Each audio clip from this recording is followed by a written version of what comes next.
Report cards. They're not just for school-age children anymore. Get that stuff out of here. It's Southwest Bias.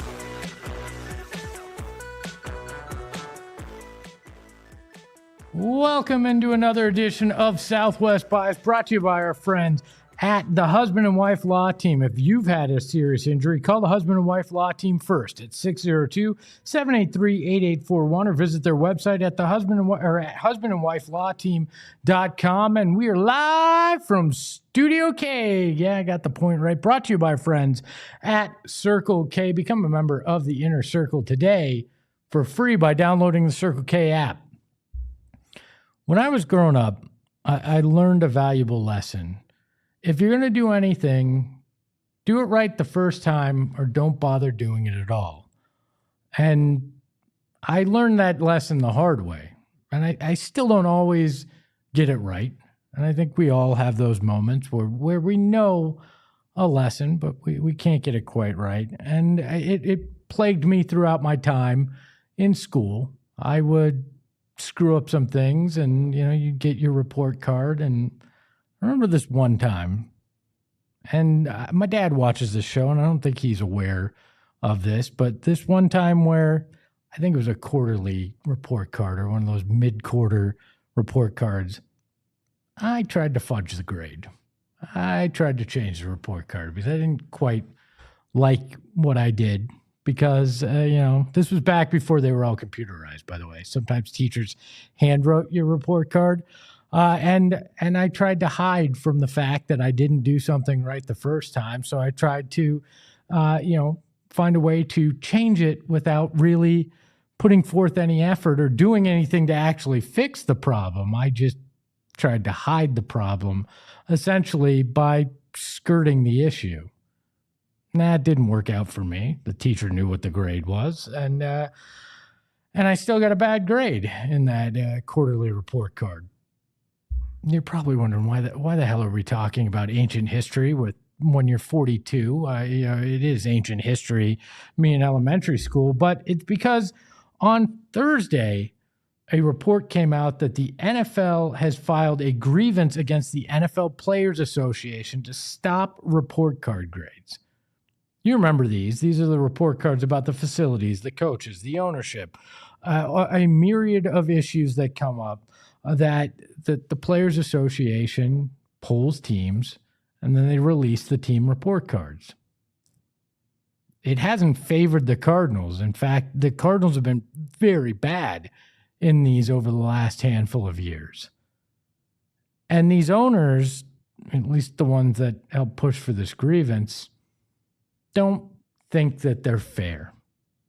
Claim they want to fix things, but publicly shaming isn't the way to do it. And supposedly Woody Johnson, the New York Jets chairman, kind of championed this. But according to another report, it was, quote, "The only owners who don't care for the report cards are the ones who get subpar grades." Well, we know the Cardinals get subpar grades. It does not report that Michael Bidwell was necessarily one of them, but based on only the owners that don't care for the report cards are the ones who have subpar grades, you might be able to take a little trip down that path, right? Why are the owners so fixated on the report card rather than actually doing what's right the first time? Now, to Michael Bidwell's credit, they are building a new training facility up in the North Valley, and they appear to be trying to address those issues, at least when it came to facility. And maybe their grades this year, because the Players Association said, we're going to keep doing this until we are told we can't via CBA or mediation. Maybe those grades will be better this year. We'll find out when they come out. But, Why are owners, at least this subsection of bad owners, not willing to fess up to what they're doing? Just do it right the first time. Give these guys who are high-performance athletes the right facilities. Do the best by them. Give them good meals and set up your whole facility and your whole system of coaching and taking care of these guys properly.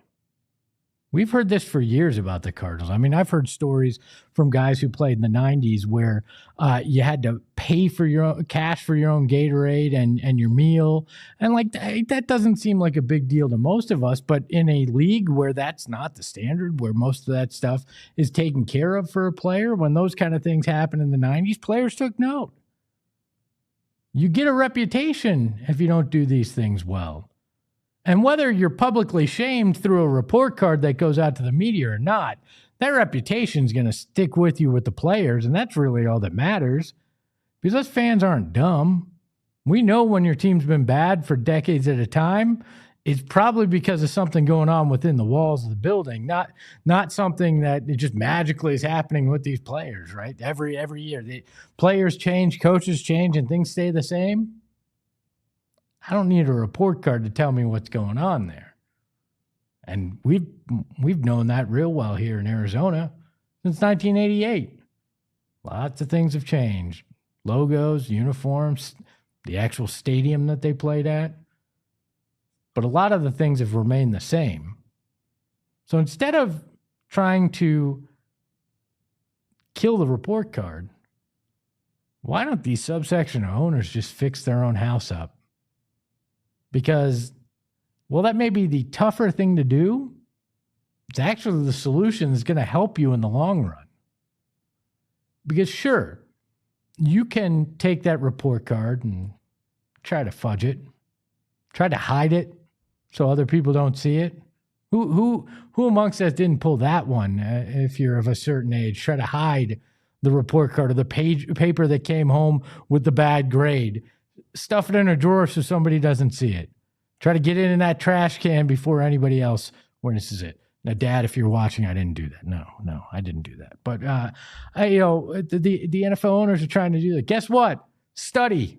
Guess what? Do the things right around the facility, and you're not going to have to worry about a bad report card. You're not going to have to worry about your team having a bad reputation, and you're not going to have to worry about guys not showing up or wanting to sign with you in free agency because you didn't. So just do it right the first time, or don't do it at all. If you don't want to actually get this right, don't be an owner of a sports team. Don't stick fans through that. Don't punish them with this crap. And don't put players through that either. Because a report card might stop, but bad behavior isn't, even if you're not getting graded on it. People know, and it shows in results on the field. But maybe that's just my Southwest bias. We welcome in my favorite man when he fills in on the program. It's Kevo. Kevin, how are you? You know the drill. I am good because Koa Pete is in my life. Arizona Wildcats play UCLA tonight. I'm very pumped for that. Very pumped for that. Are you ready for the football? Are you ready for football? Yeah. Too? I mean, if you they ready? beat Cincinnati, we're talking a potential 9-win season. I mean, look at All that. All bets are off, Espo. Look at it. On this program, we told you they were going to be bowl eligible. Nobody wanted to believe us. They're eligible. Kevin, did you have the DARE program in your school when you were a kid? I think so. The DARE to keep kids off drugs? I think we either had something. I think we might have been on the very tail end of DARE. Yep. Like we might have got 1 year of DARE when I was real young, and Gotcha. then it transitioned to some other acronym that I cannot remember. Because, as you know, we were sponsored by Pure Edibles. It didn't really work on me, but yeah. I mean, I got to say this.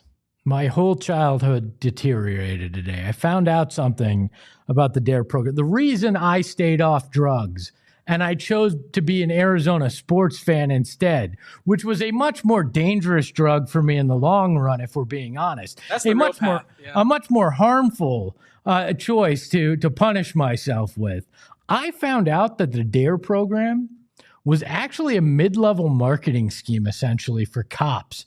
Off-duty cops would get a job with them, and then they'd get kickbacks for every other cop that they recruited along the way.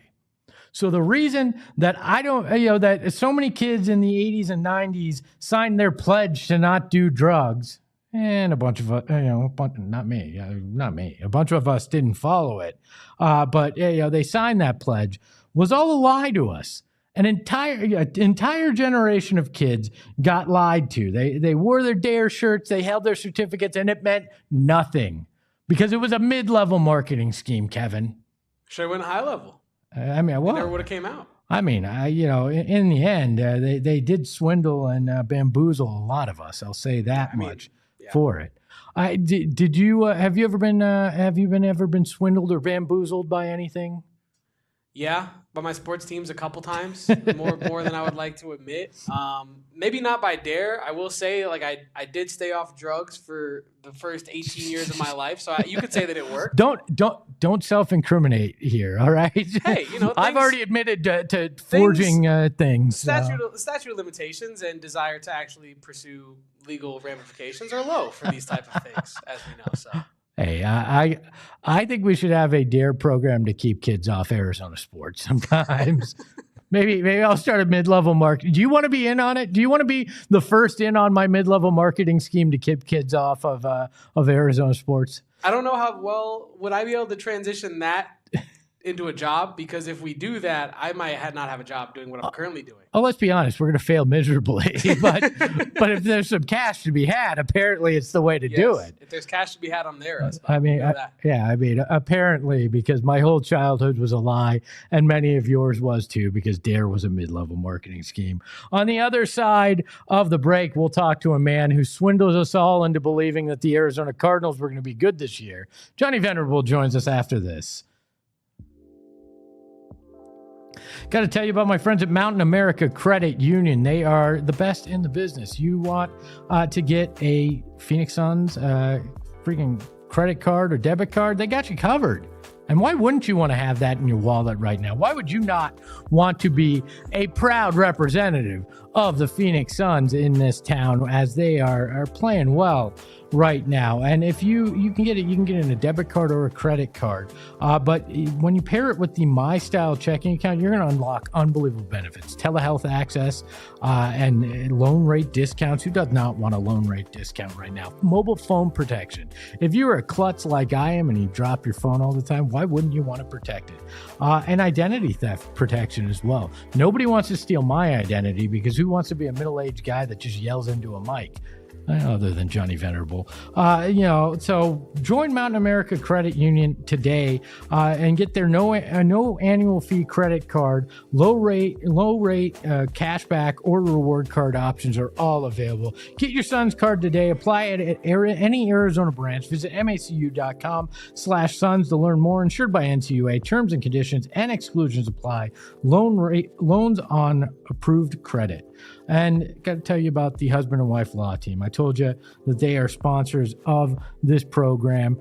And I've had experience with a accident and a lawyer that did not have my best interest in mind. My wife, my daughter, and I got in a car accident. It was pretty nasty. Driver was under the influence. We hired a lawyer that was somebody that a chiropractor we had suggested. And the guy just didn't care. Cared more about how much money he was going to get than helping us take care of anything. That's why you need to do your research when you've had a serious accident or injury. The lawyer you hire matters. And Mark and Alexis Breyer of the husband and wife law team have your best interest in mind. They want to help get you the best outcome, and they're not concerned with what the bottom line for them is. They give back to this community too. They've raised their 8 kids here, so they care about the Arizona market. They're not fly by night, just coming in here advertising because they just want your money. They actually care about things. Plus, they have certified specialists by the Arizona State Bar when it comes to injury and wrongful death. Only 1% of all lawyers are specialized in this in Arizona, and they are at the husband and wife law team. So if you've had a serious injury, call the husband and wife law team today at 602-783-8841 or visit their website at the link in our show notes and tell them PHNX sent you. I threatened a good time with Johnny Venerable joining us. He is the mid-level marketing scheme of the Arizona Cardinals fandom. Johnny, how are you, my friend? I need a Ponzi scheme to get me out of this season. I'm doing fine. How are you guys? You sold me on the belief that this team was going to be good, and now I'm actually considering calling the husband and wife law team due to the injury you've mentally caused me because of it. You got an explanation for yourself, Johnny? My explanation is I was bamboozled, sold a false bill of goods. I think if I'm guilty, we're all guilty in sipping on the hopium here. Because, my God, I can't remember a season that has gone so sour, so fast. I know people are comparing it to like 2022, but the writing was on the wall, and that team just did not look buttoned up. And then 2016, at least like they rallied at the end of the year, and I guess this team could too. But this is like the culmination of a rebuild that's gone horribly wrong. And now it's like, it's weird because a lot of times you go through a rebuild and you're like, I don't know about this. And then there are times like this where it's like, okay, they did it the right way. And we like the players that they brought in. And the coach has, a resume. And we feel very fortunate that they brought in the coordinators that they did. And you think that they can recruit good people. It's feeling like, and they got some time left, that like the rug has been pulled on Cardinal fans this season. Are they the most unlucky team in the NFL this year in terms of injuries and everything that's gone on, or does it just feel worse because of where we are right now? No, you make your own luck in the NFL. I don't want to give anybody an out. They got some players hurt right now. It's November 13th. Find me a healthy team. The team they played this weekend, San Francisco 49ers, have 6 wins. They've been playing with, I would argue like a third of their team all year. Nick Bosa gone, Fred Warner gone, Mykel Williams gone, Brock Purdy hasn't played, Brandon Ayuk, Ricky Pearsall, doesn't matter. They're winning every week. Now there's no Marv, and now there's no Kyler, and James Conner's been out since week 4. But I was at training camp, I was at joint practices, I watched every preseason game. They did not look good during that period. They only look good against themselves, really. I mean, remember how bad the offense looked in the preseason? People were told you and I, don't freak out. And then we went to Denver and we watched them in joint practices, and the line of scrimmage didn't look good on both sides. It carried over. I think that they are grossly outmanned as a coaching staff right now until we're shown especially in the NFC West. I don't think that can be argued. In the NFC West, they are not up to snuff. Could they be like a 500 to slightly above 500 team in like a different division? Sure, but you didn't hire Jonathan Gannon to play patty cake in the AFC South. You hired him to compete with Sean McVay and Kyle Shanahan, and it's just not happening. How do you feel? Did you see the news about the NFL report cards? We talked about at the beginning of the program. Why? I mean, does it shock you? It doesn't shock me that it's supposedly the owners who performed poorly are the ones trying to kill this thing off. Why not just accept the accountability and make changes? I'll give Michael Bidwell some credit. I mean, he has committed to the new training facility, which I think is part of what the complaints were. But why not just fix your stuff? Why try to kill this off rather than just do the work that you're supposed to do as an owner? I have no idea. Here's what I think. If I had to play the part of Michael Bidwell, what I would imagine he does not like is that we have a set date every year. It's while Bo and I are at the combine. Literally, we were in the room last year and they handed us a packet and Michael Bidwell was last. I don't think he likes a set appointment. Who could? Every year that you're going to be the worst owner in the NFL, or you're going to be embarrassed as a bottom, 3 to 5 owner in the NFL. And for that, I can understand that. Could the delivery of the materials be different in terms of how they broach it? There's probably a way to say we dislike our facility, but let's not put the owner on blast. There's probably a middle ground there. Again, I appreciate the transparency from the players. I support it 100%, and I want it to continue because it's going to invoke real change. But I'm sure from their perspective, they don't like a proclamation every March that they're a terrible owner based on what the players are saying. And I sympathize with that as well. I mean, yeah, nobody likes to hear that they're doing bad, but we all know that at the end of the year, sometime in December, we're going to have our yearly review. And, if we know we did bad, you should probably prepare yourself for it. Having sat in the room when it comes to a PR group and a communications group who has a bad owner, I think I'd rather know when that's coming out so I could work on all sorts of positive spin than not necessarily. But I agree. I'd much rather it never came out at all. Well, and here's the thing. The case. And here's where I don't know if like sympathize is the right term. They know their locker rooms are terrible. They know their facilities are below average. They, to their credit, are breaking ground and building a state-of-the-art facility. That's a long time coming, but they're doing it, right? That might be the biggest win of this year, frankly. But it's not, like, should they then, in the PA grades for 2026, be last then? We know they're going to be terrible until the facility is built. Yeah. So is there a different way that we could phrase it? I think I am open to saying, like, assuming as long as you're like not going to pull out, as long as this is getting built and they're actively working on this to like bring the grade down every year. Like the grades did what they're supposed to. They're building a new facility. That's that mission accomplished, right? Should you then remove them from that category temporarily? Because everybody with a pulse should know current facility bad, but they're making a new one. I'm not opposed to like removing that and not punishing Bidwell and the Cardinals in the intermediate, right? I think that is, I'd be open to that. And if the NFLPA, like those are incremental changes that you could do. And the Cardinals, as a result, would fare better in these grades, right? Because their coach, I don't know if this is going to stand, got an A last year, and they had some mojo. But like something like that where it's like, okay, Michael Bidwell, you put your money where your mouth is, you bought this land, you spent hundreds of millions of dollars. The players are now like, because everybody, you can't fix a facility overnight. So theoretically, yes, that should probably be removed. Yeah, I mean that facility is almost as old as I am. It's been there in Tempe since I grew up. 2 blocks from there, or a mile from there, like that. Right. So yeah, I understand that, and I agree with you.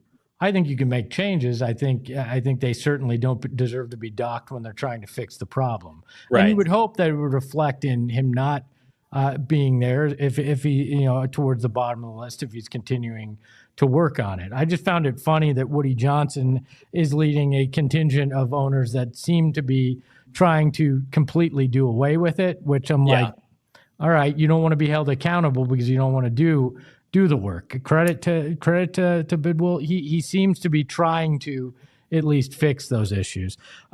Back to the gridiron, though. Obviously, we like to try to forget there's a game on Sunday, but there is a game on Sunday.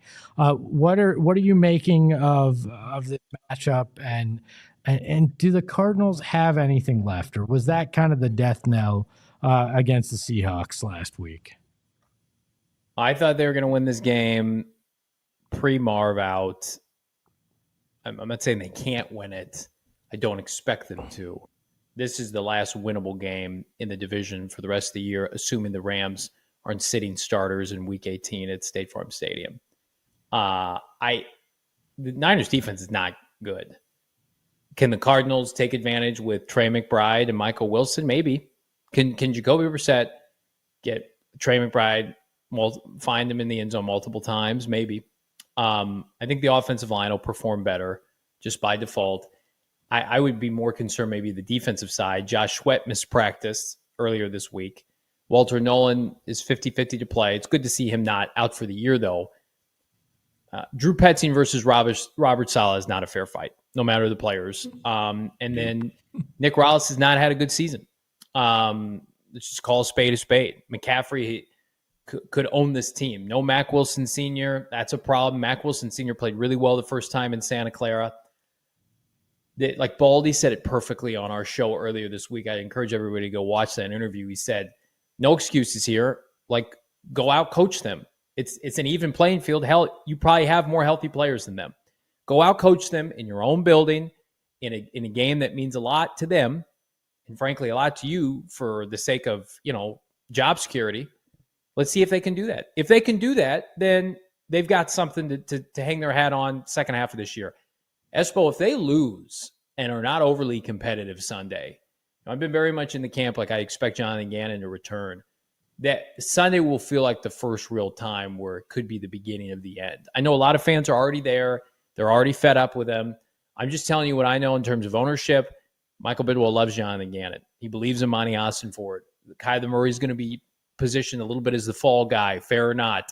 But at some point, you guys start winning games, and the fan base is more than fed up. So it's a huge game for Gannon on Sunday.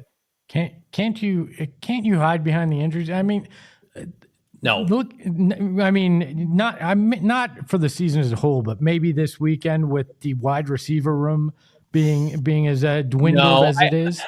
I don't think so. I don't think fans don't care about that.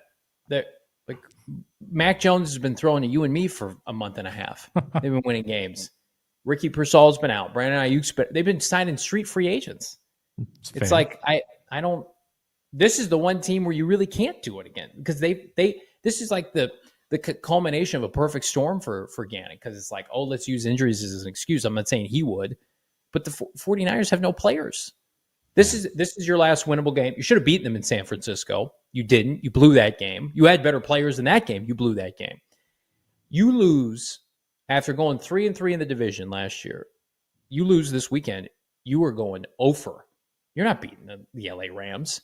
You're going to go 0-6 in the division. I don't know how Gannon survives 0-6 in the division. I just don't. Jacoby Brissett or not. Kyler Murray played 2 of those first divisional games. And then right now we're kind of at a juxtaposition where it's like, keep Gannon. How does he fix this? Does it increase circumstances for unrealistic expectations next year? Whereas you don't keep Gannon, you don't win enough games. Now you have a top pick and a rookie quarterback, and you can reset everything. That's what the fan base wants. I think the only way Gannon is really safe is 7+ wins. And for that to happen, they got to start winning games now.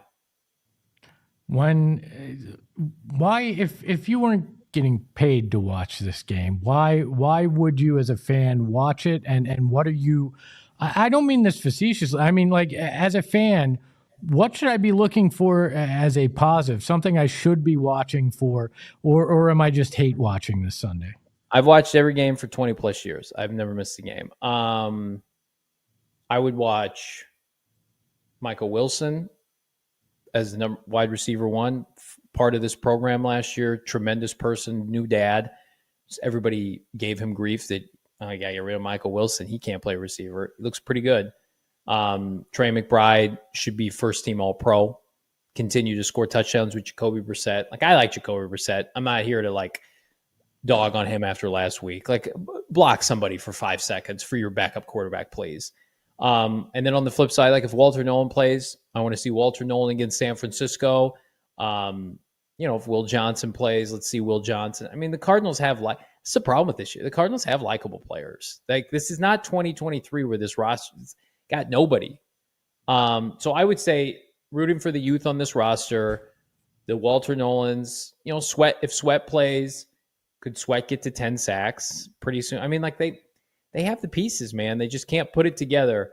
I would also I hate the 49er fan base more than any fan base that we interact with.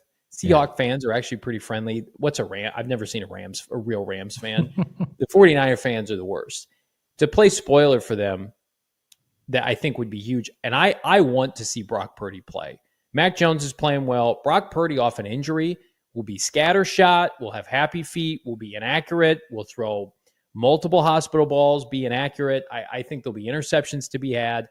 I love the Cardinals' chances if Brock Purdy plays. If Mac Jones plays, I do not like their chances. But Vegas says three points right now, so it's either way. Johnny, did you have Dare when you were in school? Because you're of my similar vintage. I did, and I'm shocked to hear that. And then I looked it up. That's 100% true. And that, you know what? That's not surprising because you always saw the Dare officers, and you're like, could this guy really protect me? Who is this person? He was protecting you from yourself, though. That was that was the whole point of Dare. They never look like the typical jacked policeman in gray. It was always just like, oh yeah, this could be like, not to use this term, rent a cop. This looks like rent a cop. Now I get it. It's school resource officers pre like actual weapons being brought into schools. Like you just had guys that got flunked out of the academy, and they're like, well, I guess I'll look over the 5th grade class now. They look like they all have the same profile, like a little bit on the heavier side, kind of schlubby dudes, like 6 foot, shaved head. You're describing outside of the shaved head, your host of this program right now, Johnny. No, you're not trotting around with their t-shirts. I can to a T. It looks like somebody. It looks like Doug Heffernan from King of Queens put on a cop outfit, and walked around. They all look the same. That's what you're looking good, man. This is why I love talking with you, Johnny. He is Johnny Venerable. Follow him at Johnny Venerable on Twitter. You can also watch him today at 4:30 on PHNX Cardinals and halftime and post game on Sunday as well. And watch along. Right? And watch along. You if you wanna suffer together, Johnny will do it with you. Thanks, Johnny. Appreciate you. See you, fellas. That is another edition of Southwest Bias in the books. A big thanks to Kevo behind the Mac. You can follow him. I promise I can speak. You can follow him at Kevo Posts on Twitter. You can follow the program at PHNX_sports. You can follow me at Espo. And remember, just because you failed doesn't mean you can't get another chance. Ahoy, hoy. We all silly like the mayor.